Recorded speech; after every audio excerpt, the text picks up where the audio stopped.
गुर्दों के मरीज़ का एक और कामयाब केस मैं आपसे शेयर करता हूँ। अल्हम्दुलिल्लाह 22-23 दिन का रिज़ल्ट है ये। इलाज से पहले की रिपोर्ट आपके सामने है। इसमें इनका ब्लड यूरिया जो है वो 86 था, क्रिएटिनिन 11 था, पैरों पे सूजन थी और पूरे दिन में जो यूरिन आउटफ्लो था वो बहुत कम था, यानी पेशाब बहुत कम आता था। चेहरे पे सूजन थी और बीपी इनका 180-170 रहता था, जिसके लिए ये एलोपैथिक दवाइयाँ इस्तेमाल कर रहे थे।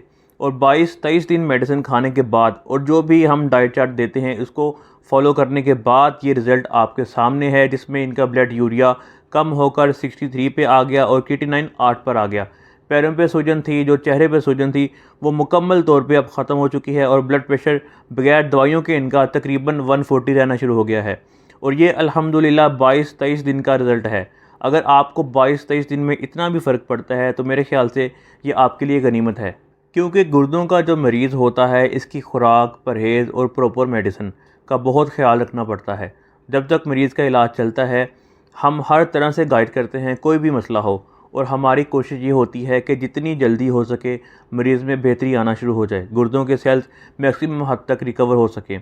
जिसमें मरीज़ का राब्ता बहुत ज़रूरी है कि वो हमें डेली अपडेट दे अपनी सेहत के हवाले से, और इसके अकॉर्डिंग जो भी हम इंस्ट्रक्शन दें वो इसको फॉलो करे। और इसी वजह से मरीज़ में चंद दिनों में ही बहुत बेहतरी देखने को मिलती है। और अल्हम्दुलिल्लाह हमने मेहनत की जिसका रिज़ल्ट आपके सामने है। और इसमें जैसे कि मैंने आपको बताया था कि किडनी रिवाइव ड्रॉप्स बहुत अच्छा काम करते हैं, और अभी तक जो भी लोग इसको इस्तेमाल कर रहे हैं इनमें दिन ब दिन बहुत बेहतरी देखने को मिल रही है, और किडनी से रिलेटेड मसाइल में ये दवाई बेहतरीन काम करती है।